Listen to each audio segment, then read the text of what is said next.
And to break it all down, I'm joined by Bruce Lavelle. He's the executive director of the National Diversity Coalition for Donald Trump. Thanks. So you've had an interesting weekend. Tell me your first reaction when you saw that leaked videotape of Donald Trump.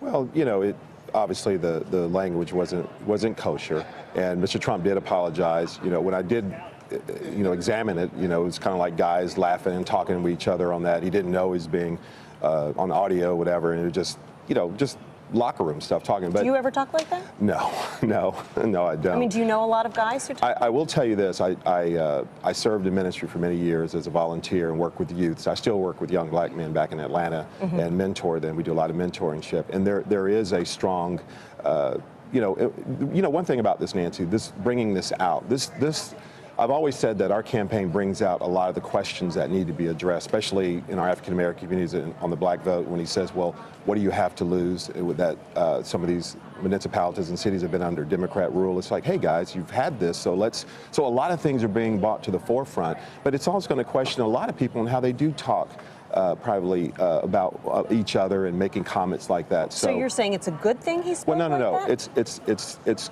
It's a good thing that we can talk about this, because this goes on and it will bring out to, like, guys and ladies, don't talk like this. But do you think that someone who does talk like that should be president of the United States? Well, he's a man, and he said that happened in 2005, and he said he's a different man in terms of traveling the country and meeting so many different people and realizing, and Nancy, I represent National Diversity Coalition for Trump.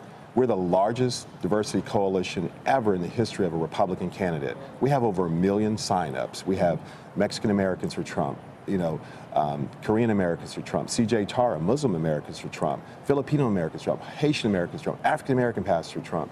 And I will tell you, I've been talking to a lot of our advisors for the last couple of days. They're still on board with Mr. Trump. They're strong. They're just like, well, okay, he apologized, we move on. So we're still 1,000% behind him. On the same day that this tape was made public, Donald Trump also said that the Central Park Five, who were exonerated, wrongfully convicted, should not have been exonerated, that perhaps they even should have been executed. What's your reaction to that? Because there are a lot of people in the African American community and Latino communities, the people you're reaching out to, who say, that's even worse than something that he said in a joking way 11 years ago. Yeah. Well, we're talking about something in the 80s. I know a lot of folks.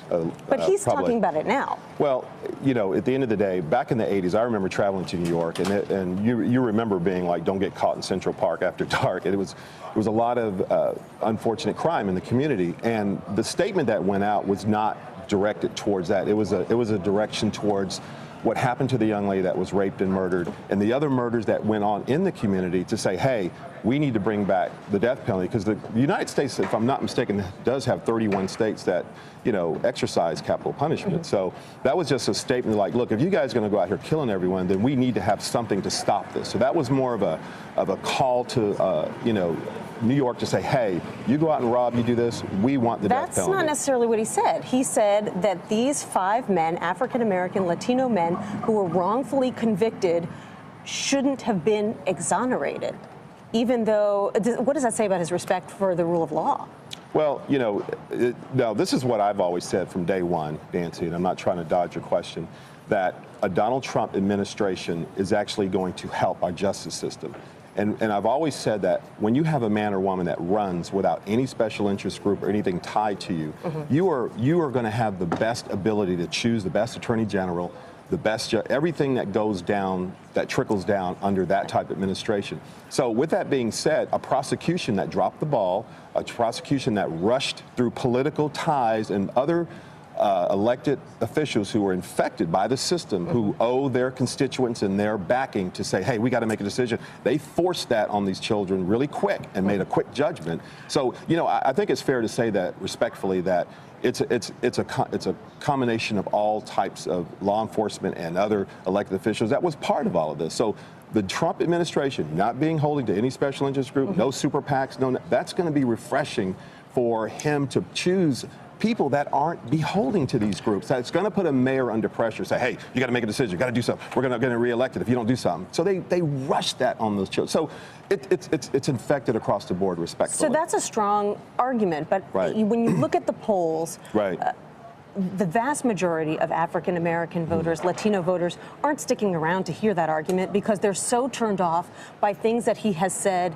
in this election about African Americans, about Mexican Americans, about Muslims. How do you, as the diversity coordinator, get them to hear that message when they've already said, no way I can vote for this guy? Well, I think, you know, and I do talk to several thousands of people across the country, I really do.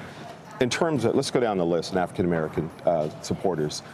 Donald Trump has never said anything racially derogatory towards African Americans. And I'm going to go down the list here in a second. Well, he's said that they're getting shot in the streets, and their communities are hopeless. Yes, some. And that's true. Why not vote for me? Because you ain't got anything better to do. when you know, unfortunately, when you look at some of the cities in Detroit, and I actually serve in ministry and help certain parts of Atlanta who are under duress of Democrat rule and the same old for 30, 40 years. So it's a fair argument to say, well, you guys have had this so long, what the heck do you have to lose? That's true. That's true. So when you have nothing and you've been doing the same old, forget about all the sound bites of things, or he's this, or he's that.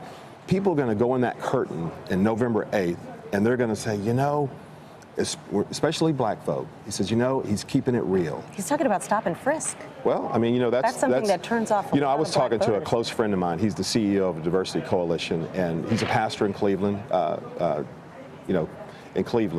And he told me last week. He said, you know, Bruce, I wish they would have had some form of that in another part of Cleveland where his nephew wouldn't have got gunned down and shot. So it's not so much as a stop and frisk. There are other things in terms of body cameras, you know, good legislation that bringing more police. There's more to it. It's not just that being the only thing in those communities. But most of all, in order to have economic growth, people talk about jobs in a lot of the African American communities. I know this for a fact. I served on a community district board, and I serve on a police board and a lot of boards.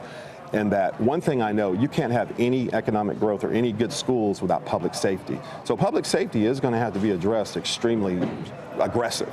And it's going to be uncomfortable, but at the end of the day, you know, we're at a point now where we had several, you know, 3,000 plus murders in Chicago and other cities.